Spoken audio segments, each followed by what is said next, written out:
ታሪካችን የሚጀምረው አሜሪካ ውስጥ ኤዲና ቻርልስ በባቡር ጣቢያ ውስጥ በትኬት ቆራጭነት አገልግሎት የሚሰጡ ከ20 ዓመት በላይ የባቡር ጣቢያውን ያገለገሉ ሰራተኞች ናቸው። አንድ ቀን ሊንዳ የተባለች ሴት የሜጋን ሃይት ትኬት እንዲቆርጥላት ትጠይቀዋለች። ኤዲ ግራ በመጋባት እንደዚህ አይነት የሚባል ቦታ የለም ይላታል። ሊንዳም በየቀኑ እንደምትመላለስ ትነግረዋለች። እንደውም 3 ባቡሮች በየቀኑ ይመጣሉ ትለዋለች። ኤዲም በመደናገጥ ቁጥራቸውን ይጠይቃታል።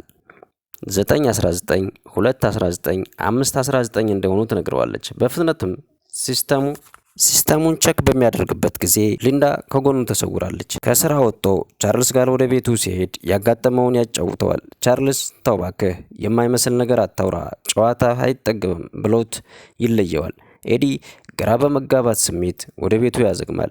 ቤቱ ሲገባ የፖሊስ ኦፊሰሮችን ያገኛል።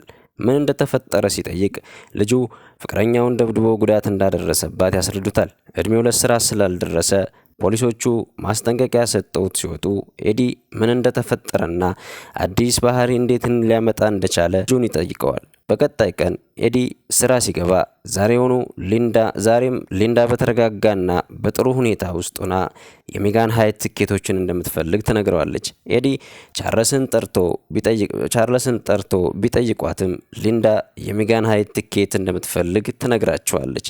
በሜጋን ሃይት 5000 ሰዎች በደስታ የሚኖሩባት ቦታ እንደሆነችም እሷም በካምፓኒዎች ውስጥ ተቀጥራ እንደምትሰራ ትነግራቸዋለች። ቻርልስ በጣም ይደነግጣል። ኤዲም እሷ የምትለው ቦታ እንደሌለ ኮምፒውተሩ ላይ ቢያሳያትም ምንም ነገር ልታምነው አልፈለገችም። ምክንያቱም ከ27 ወይም ከ28 ደቂቃ ጉዞ በኋላ የምንደርስባት ከተማ ሜጋን ሃይት ትባላለች ብላው ትሰወራቸዋለች። ኤዲ ግን ሊረሳው አልፈለገም። ተከታትሏት ለማየት ወስኖ ወደ 919 ባቡር ይገባል። የሆነ አስፈሪ ፊት ገጽታ ያለው ሰውዬ ይመለከታል። ሊንዳ ሊያገኛት አልቻለም። ማታ ወደ ቤቱ ሲመለስ ልጁ ሳም እናቱን እያስቸገራት ያገኘዋል። ቀጣይም ወደ ሳይካትሪስቷ ይዞት ይሄድና ሳይካትሪስቷም የአእምሮ መታወክ እንዳጋጠመውና እንክብካቤያቸው እንዳይለየው ቁጥጥር እንዲያደርጉለት ትነግራቸዋለች። ኤዲ ህይወቱ ሁሉ በውጥረት የተሞላ ይመስለዋል። በአንድ በኩል የቤቱ እየተፈጠረ ያለው አለመግባባት፣ በሌላ በኩል የሊንዳ ምስጢራዊነት ሁኔታዎችን በጥልቀት እንዲመረምሩ ያስገድዱታል። በ919 ባቡር ተሳፍሮ ወደ ሊንዳ ይሄዳል። ባቡሩ ውስጥ ባለፈው ያየው ሰውዬን ይመለከተዋል። ኤዲ በመስኮቱ እየተመለከተ ሳለ ሊንዳን ያያታል። ባለማመን ደግሞ ለመመልከት ሲሞክር ሊንዳ ትሰውረዋለች። አካባቢውን ለመቃኘት ቢሞክርም ሊያገኛት አልቻለም። ከ28 ደቂቃ ጉዞ በኋላ ጥቂት ሰከንዶች ሲቀሩ የባቡሩ በር ይከፈታል።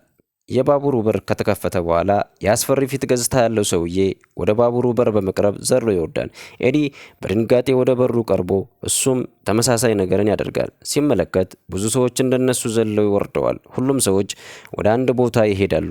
ሲደርሱም እውነት የማይመስል ከተማ ይመለከታል። በጣም ያምራል። ሊንዳ እንዳለችው ሁሉም ሰዎች ደስተኛ ናቸው። ሳቂታ፣ እርስ በርስ የሚተባበሩ ይመስላሉ። ለመጀመሪያ ጊዜ ጭንቀቱ ቀልጦ የጠፋ መሰለው። ወደ ሬስቶራንቱ ሲገባም የፈገግታ ባለቤት በውብ ፈገግታ የታጀበች ወደ እሱ ትመጣና ምን ልታዘዝ ብላ ትጠይቀዋለች። እሱም ሻይና ኬክ እንድታመጣለት ጋብዞት ከዚህ በፊት ገምሶት የማያውቀውን ጥፍጥና ያገኛል። ከሬስቶራንቱ ከወጣ በኋላ በፍጥነት እየተጓዙ የነበሩ 2 ጥንዶች ይጋጩታል። በፍጥነትም ይቅርታ ጠይቀውት ሊጋቡ እንደሆነም ይነግሩታል። እሱም እንኳን ደስ አላችሁ ብሎ መንገዱን ይቀጥላል። ሁሉም ነገር ያስገርመዋል። በጣም ጥሩ ሁኔታዎችን ይመለከታል። በመጨረሻም ሊንዳን ያገኛታል። ኤዲ እንደዚህ አይነት ነገሮችን የትኛው ዓለም ላይ አይቶ እንደማያውቅና ይህ ዓለም እውነት እንዳልሆነ ከእውነታው የራቀ እንደሆነ ይነግራታል። ኤዲም አትሳሳት፣ ይህ ዓለም ስቃይ፣ ማዘን፣ መከፋት የሌለበት ቦታ እንደሆነ ትነግረዋለች። ጠዋት በ519 ባቡር ስለሚመጣ መሄድ ትችላለህም ትለዋለች። እናም ሲነጋ ሰዎች ባቡር እየጠበቁ ያገኛቸዋል። የሚያስደንቀው ነገር ግን ባቡሩ ሳይቆም ነው ወደ ባቡሩ የሚሳፈሩት። አማራጭ አልነበረውም። እንደነሱ አደረገ። ቤቱ ሲደርስ ነገሮች ተቀይረዋል። ባለቤቱ ደስተኛ ሆና ያገኛታል። ኤዲ ሳምን ቼክ ሲያደርገው ሳም አልነበረም። በዚህ ጊዜ እውነታውን ሳም ባለመኖሩ ህይወቱ ግሩምና ጣፋጭ ሆኖ ባለቤቱ ደስተኛ ሆና ያገኛታል። ኤዲ ስለ ሜጋን ሃይት ኢንተርኔቶችን ቼክ በማድረግ መረጃዎችን ማሰባሰብ ይጀምራል። አንድ ጋዜጣ ላይ በሪፖርተር ጋዜጣ ላይ አንድ አርቲክል ታትሞ ያገኛል። በፍጥነትም ስለዚህ ፕሮጀክት ይጠይቃታል። ጋዜጠኛዋም ይህ ወደ ጋዜጠኛዋ ቤት በመሄድ ጎበዝ አርክቴክቸር ዲዛይን ያደረገው የህልም ከተማ እንደሆነና ፕሮጀክቱ እንዳልተሰራ ተነግረዋለች። እንዴት እንደሆነ ባልታወቀ ሁኔታ የሆነ ሰው ይህንን ፕሮጀክት በሌላ እውነታ ገንብቶ ሰዎችም ወደዛ እውነታ ለመሄድ ጥረዋል። እኔም ራሴ ለመሄድ ሞክሬ ነበር፣ ግን የባቡሩ በር አይከፈትም በማለት ኤዲ ትነግረዋለች። በአጋጣሚ ኤዲ የሊንዳን ፎቶ ጋዜጣው ላይ ሲያይ ይደነግጣል። ሊንዳ የአርክቴክቱ ልጅ እንደሆነችም ይረዳል። የሆነ ሰው የሜጋን ሃይትን የመሰለ ሲቲ ቢገነባም እንዳልተሳካለትና ሊንዳ ምንም ሳትል ከተሰወረች በኋላ ምንም መረጃ እንደሌላት ጋዜጠኛዋ ትነግረዋለች። ኤዲ ወደ ስራው ቢመለስም ስለ ሊንዳ ማሰብ ማቆም አልቻለም። በጥልቀት መረጃዎችን መበርበር ጀመረ። አንድ ቀን መረጃዎችን እየበረበረ ሳለ ስለ ቻርለስ የቻርለስን እውነታ ይደርስበታል። ቻርለስ በሪል ህይወቱ የሶስት ልጆች አባት ነው። ኤዲም በመገረም ይስቅና ስለ ልጁ ሳሚ ማሰብ ይጀምራል። ምንም ቢፈጠር ከነቁጣው ከነችግሩ እንደሚወደውና የፈለገውን ነገር ቢሟላ እንኳን ያለሱ ጎደል እንደሚሆን ያስባል። ወደ ሜጋን ሃይትም ለመመለስ ይወስናል። በጠዋቱም በ919 ባቡር ላይ በመሳፈር ወደ ሜጋን ሃይት ይገሰግሳል። ሁሉም ነገር ተመሳሳይ ነው። ተመሳሳይ ሬስቶራንት፣ ተመሳሳይ አስተናጋጅ፣ ተመሳሳይ አጋጣሚ፣ ሁሉም ነገር ድግግሞሽ። ኤዲ የሆነ የቆመ ነገር እንዳለ ከዚህ ቦታ ላይ ይሰማዋል። ሊንዳን መፈለግ ይጀምራል። ሊያገኛት ግን አልችልም። ወደ ፓርኩ ይሄዳል። ተቀመጠ። ከዛም ጥንዶች ያንን ልጅ ይዘውት ሲሄዱ ተመለከተ። ኤዲ በቅጽበት የሳም ቁንቆቅልሽ ተፈታለት። ሳም ልጁን አስታወሰ። በፍጥነት ሊንዳን ማግኘት እንዳለበትም ወሰነ። ሊንዳን ቢፈልጋት ግን አላገኛትም። በ519 ባቡር ወደ ቤተሰቦቹ በመመለስ በዛን ምሽት እንቅልፍ እምቢ ብሎታል። ደጋግሞ ይነቃል። እንደ ቅዠት አይነት ነገር ተከሰተበት። ኤዲ ወደ ልጁ ሳም ክፍል ቀስ ብሎ በሚገባበት ጊዜ ክፍሉ በብርሃን ተሞልቶ ያገኘዋል። የተለያዩ የፊልም ካሴቶችም ተቀምጠው ያያል። የፊልም ካሴቶችንም አስገብቶ በሚመለከትበት ጊዜ ኤዲ ይደነግጣል። የልጁን እውነት የሳምን እውነት ያገኘ ይመስለዋል። የተፈጠረው ነገር ቢፈጠር አሁንም ሳም ልጁን ይወደዋል። ኤዲ ይህንን ከቅዠት ዓለም ለመመለስ ወስኖ በቀጣይ ቀን ወደ ሜጋን ሃይት ከተማ ያመራል። ሁሉንም ሊንዳን የት እንደሚያገኝ ሲጠይቃቸው ምንም አይገባቸውም። ልባቸውን አጥተዋል። አንድ ደስተኛ ያደረጋቸው ነገር የመኖር ድጋሚ እድል ያገኙ ስለመሰላቸው እንደሆነ ይረዳል።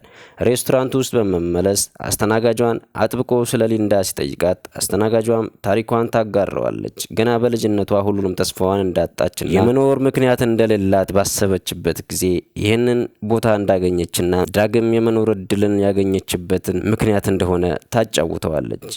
ኤዲ ከሬስቶራንቱ በቁጣ ይወጣል። ተመሳሳይ ጥንዶች ተጋጭተውት በፍጥነት ይቅርታ ሲጠይቁት ኤዲም ገፍትሮ ይወረውረዋል። ሰውየውም ምንም ብታደርግ ይሄ ቦታ አይለወጥም ሲል ነግሮት ይሄዳል። ኤዲ ስለ ሊንዳ ሲያስብ ካምፓኒዎች ውስጥ እንደምትሰራ ትዝ ይለዋል። ወደዛውም ወደ ካምፓኒዎች ያመራል። በሩ ብቻ ግድግዳ የሌለው በር ብቻ የሆኑ በሮችን ያገኛል። ኤዲም በሮቹን ከፍቶ በሚገባበት ሰዓት ምንም ግድግዳ የሌለበት በብርሃን የተሞላ ሆኖ ያገኘዋል። ወደ ሌላ ዳይሜንሽን ይገባል። ኤዲም ትንሽ ቅጽበት በኋላ ሊንዳ ትመጣለች። ሊንዳን በቁጣ ወደ እውነተኛው ዓለም እንድትመልሰው ይነግራታል።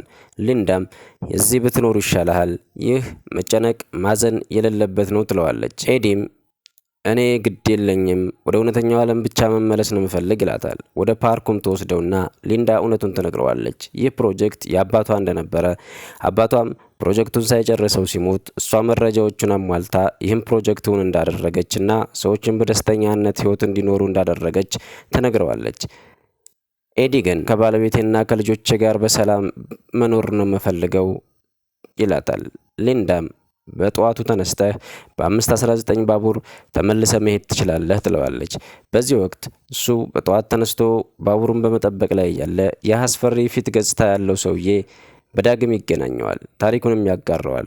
በዛኛው ዓለም ወንጀለኛና ብዙ ሰዎችን የገደለ ብዙ ሰዎችን የጎዳ ሰው እንደሆነና አሁን ግን ሁለተኛ የመኖር እድልን እንዳገኘ ይነግረዋል። ኤዲ ምንም ቢለው ምን ማስረጃ ስለማያገኝ ሰውየውን ዝም ብሎት ወደ ባቡሩ ይሳፈራል። ኤዲም እውነተኛ ህይወትን ይጀምራል። ወደ ቤቱ ሲመለስ ሁሉም ነገር ተስተካክሏል። ልጁም እውነታውን ተረድቶ ከጭንቀትና ከትካዜ ወጥቶ ሰላማዊ ህይወትን መኖር ይጀምራሉ።